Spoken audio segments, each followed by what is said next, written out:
Well, Bill Higley is a highly experienced attorney with over 30 years of practice in corporate and family estate planning law. He has also had extensive litigation and trial experience, including complex personal injury and chemical exposure lawsuits at both the federal and state level. Bill's practice also includes substantial experience in the areas of trust, estate planning, and taxation, and the licensing of intellectual property. Let's learn about our mindset from the amazing Bill Higley.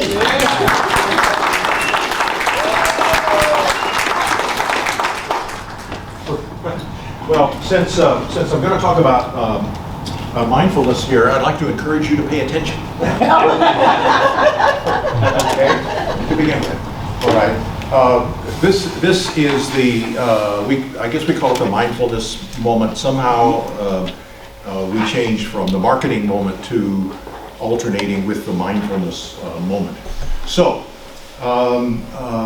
first of all, I'll recommend there's tons of books. Carol Dweck has a couple of books on mindfulness. The classic book, Zen Mind, Beginner's Mind, by Shoryu Suzuki, is absolutely wonderful. It was written 30 years ago, maybe longer, but it's absolutely wonderful. Now that's lots of meditation, and that's a type of mindfulness that's spoken about in that book. It's a short book, a quick read, wonderful, reflective stuff.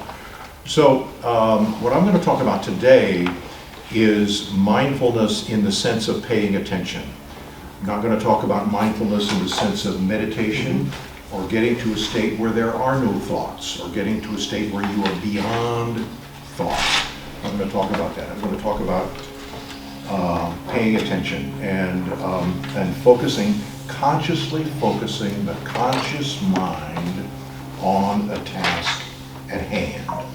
So it's conscious, it's not unconscious, it's conscious mind. How do you direct your conscious mind? And so that's just my experience. I'm in a room full of experts, so I dare not pretend to any expertise in this. And I'll say by way of disclaimer, I have no certifications, I have no licenses, I have no professional accomplishments in this area. And so I'm just talking about my experience. And so, but what I have learned is that mindfulness, in the sense of directing the conscious mind to pay attention, is an amazingly powerful thing, and amazingly powerful in terms of what can get done.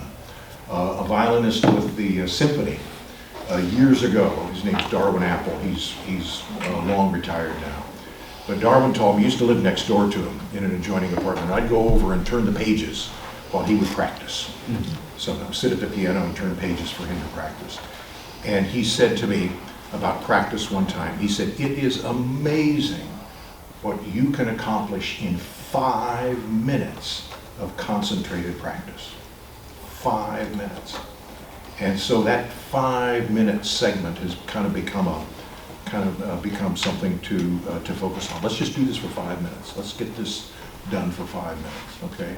I used that to quit smoking years and years ago. I studied cravings for smoking, for cigarettes, and found that if I could get through 5 to 7 minutes, then I was okay for another half hour, for another hour, for another something else. Then it would come up again. And if I could get through 5 minutes, then that was it. So, I'll give you two of the strategies or practices that I use for mindfulness. One is akin to a self-hypnosis practice. And these practices, by the way, use our two basic tools. The two basic tools that we have are verbalization and imagination. So imagination, put the emphasis on a different word, it's imagination. Imagination, okay, is what it is. It's conjuring up an image. And so visualization, by another word, by another term. And so the two things that I use to pay attention are, in other words, to direct my attention, and all of us have had the experience of being in a distracted state and waking up from a distracted state. You know, what am I doing? So that's the first strategy. That's the first practice, is to ask, what am I doing? What am I doing here? Hey, what am I doing? And snap out of it. And I snap out of it. And so I say to myself, what am I doing? Or maybe, what am I thinking? Or what am I looking at? Or, wait a minute, what am I seeing? So in an instant, for me, that instantly snaps me to attend to that which is in front of me. That's the first thing.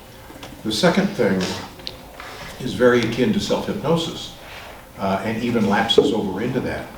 And it's a visualization strategy. So hypnosis, as we know, is a state of relaxed concentration. And so what I do to get into that state is, you've seen, I use the image of the scanner. You see the scanner. So when the scanner goes over a document, there's a red line or a green line that goes like this, okay. So I imagine that I am being scanned. And I imagine that I am in that, and the red line is going down over me. And as I go down, as that line goes down, the energy that is causing me to be distracted drains out of my feet. Okay? And so, for me, it really works. If I am in a state, I mean, it looks crazy, but I can go,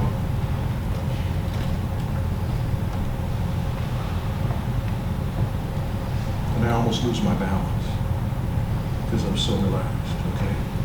Now, and my voice slows down. Anyway, both of those can be practiced. And the more you practice them, the more they work. Just like your golf swing, you know, the more you practice, the more you work, okay? The more they work.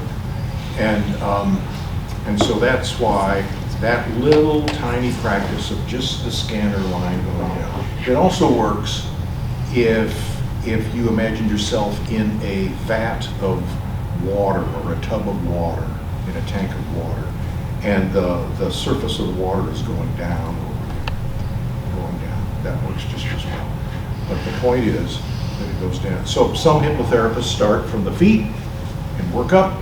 That's never worked for me.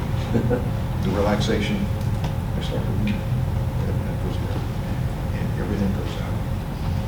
And then I'm in a state to do that. Because what is it that you're draining through that process? Excess energy. Oh, got it, okay. Energy that expresses as distraction. Got it. Okay. So distraction is an unconscious state. If you're distracted, you're not paying conscious attention to anything. You're in a distracted state, and you really can't describe it. And then you realize that you're wasting a lot of time. So anyway, thank you very much.